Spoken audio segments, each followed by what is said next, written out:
Na Bralečnieš kamenný strážca rieky, tvoje múry šepkajú o večnosti.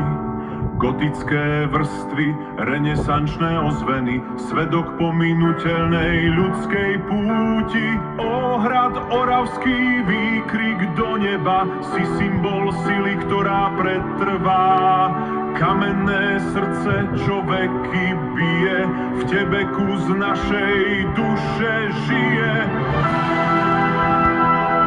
Nad Oravou, kde vietor skalu hladí, kde hradný pán v tieni veží sídli, tam Oravský hrad na útesu stojí, ako orlie hniezdo. Skalný bralo siahá k samému nebu, tam v hladných sieňach dýcha stará povesť, že láska silnejšia je nežli celá česť.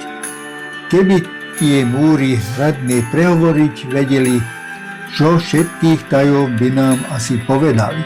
Tam poďme tam, kde história dýcha, kde hradná brána ani lásku nezamyká. Nech tento hrad, čo stáročia už stojí, našu lásku a česť stráži v každom novom boji. Kde svetlo nikdy nezablúdi, tam v chladnej, vlhkej cele bezmocný človek súdi.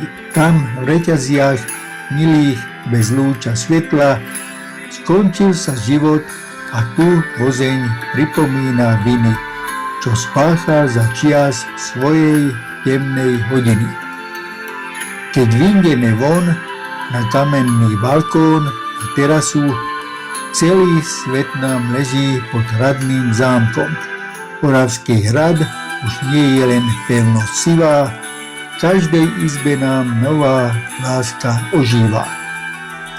V gotickej kaplnke, kde sviečky ticho horia a staré oltáre históriu otvoria, znie tichá modlitba za spoločné kroky, čo pretrvajú láskou aj dlhé roky. Oravská kaplnka, vzťah, tichý svedok stojí, kde láska zvíťazí nad strachom v každom boji. Medzi stenami hradu, kde hrubé múry stoja, v hradnej kuchyni sa staré časy roja. Kuchári v zásterách veľkými varechami čarovali pre pánov s otvorenými rukami. Hoci čas zmazal tejto slávy, kuchyňa na hrade dodnes v pamäti vraví, že najlepšie chvíle a síte úsmevy vznikali pri dobrej večeri. No a nakoniec vieme, hrad bol vybudovaný na skale ako orlie hniezdo. Je to jediný zachovaný zámok stredoveký na Slovensku. Na vrchole vápencového hradla, šmejúceho nad riekou Orava vo Oravskej vrcholine.